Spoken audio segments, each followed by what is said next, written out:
வாக்குத்தத்தமா? ஐயோ! என்கிட்ட அத பத்திலாம் பேசாதீங்க ப்ளீஸ். அந்த பாஸ்டர் அன்னைக்கு ப்ரேயர் பண்றப்ப ஏதோ ஒண்ணு சொல்லி விட்டுட்டாரு. அத நம்பி நானும் இத்தன வருஷம் என் வாழ்க்கையில வெயிட் பண்ணி நான் வந்து ஃபெயிலியர் தான். ஒண்ணுமே நடக்கல. எல்லாமே தோத்து போயி என் லைஃப்ப நான் மாத்திட்டு இப்ப தான் கொஞ்சம் நல்லா இருக்கேன். அப்படின்னு சொல்லி பேசிட்டு இருக்கீங்கல்ல. உங்ககிட்ட தான் என்னை ஏசப்பா பேசணும்னு நெனைக்கிறாங்க.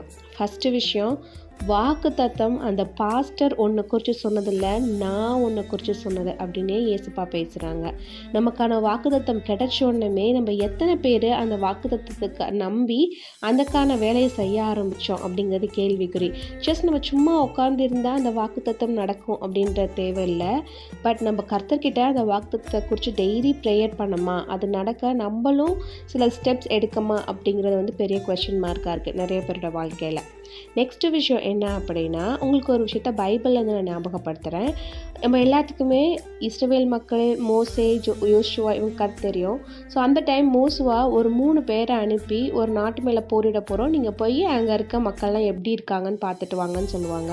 அதில் 2 பேர் வந்து அவங்களாம் ராட்சசர்கள், நம்மளால ஒன்றுமே செய்ய முடியாது அப்படின்னு சொன்னாங்க. ஆனால் ஒருத்தர் மட்டும் வந்து என்ன சொல்வாருன்னா, அவங்கள வந்து நம்ம டிஃபீட் பண்ணிடலாம், நம்மக்கிட்ட காட் இருக்கார் அப்படின்னு சொல்லுவார். அப்போ அந்த ராட்சசர்கள்னு சொல்லி பயந்து சொன்ன 2 பேர்த்துக்கு பனிஷ்மெண்ட் கிடைக்கும். இந்த ஒருத்தருக்கு மட்டும் ஏசப்பா வந்து மோசே மூலியமாக ஒரு வாக்குத்தத்தம் கொடுப்பாரு. அது என்னன்னா, நீ கால் மிதிக்கும் தேசத்தை எல்லாம் நான் உனக்கு கொடுப்பேன் அப்படின்னு சொல்லி வாக்கு கொடுப்பாங்க. அதுக்கப்புறம் என்ன ஆகும் அப்படின்னா, மோசே இறந்து போயிடுவார். யோசுவா லீடர் ஆகி அவர் வந்து மக்களை எல்லாம் வழிநடத்திட்டு போயிட்டு இருப்பாரு. அப்போ ஒரு பீரியடில் அவங்க வந்து கானான் தேசத்தை பிடிச்சிட்டு ஒவ்வொரு கோத்திரத்துக்கும் வந்து பிரித்து கொடுத்துட்ருப்பாரு. அந்த டைமில் அந்த வாக்குத்தத்தம் பெறப்பட்டார் இல்லையா, கால் மிதிக்கும் தேசத்தை எல்லாம் உனக்கும் உன்னோட சந்ததிக்கும் கொடுப்பேன் அப்படின்னு சொல்லிட்டு அவர் யோசுவா கிட்ட வந்து என்ன சொல்லுவாருன்னா, 45 வயசு நான் இருக்கப்போ மோசே வந்து என்னை வந்து வேவு பார்க்க அனுப்புனாரு. அந்த டைம் நான் போய் பார்த்துட்டு வந்தப்போ கர்த்தர் எனக்கு நம்பிக்கையில் நான் மட்டும் கொஞ்சம் டிஃப்ரெண்ட்டாக சொன்னேன். ஸோ எனக்கான வாக்குத்தத்தம் இதான், கர்த்தர் இன்னும் என் கூட இருக்காரு. இப்போ எனக்கு 85 வயசாகுது. அவர் எனக்கு என்ன வாக்குத்தத்தம் கொடுத்தாரு அப்படின்னா, நீ கால் மிதிக்கும் தேசத்தில் உனக்கும் சந்ததிக்கும் நான் கொடுப்பேன்னு எனக்கு வாக்குத்தத்தம் கொடுத்தாரு. ஸோ அந்த கர்த்தர் என் கூட இருக்காரு. எனக்கு வந்து ஒரு பர்டிகுலர் ஏரியா கொடுங்க, அதில் வந்து இப்போ கொஞ்சம் பேர் வாழ்ந்துட்டுருக்காங்க. இருந்தாலும் இந்த 85 வயசுலையும் நான் போய் அவங்கள வந்து தோற்கடிச்சு அந்த நாட்டை கைப்பற்றியால இருக்க முடியும்.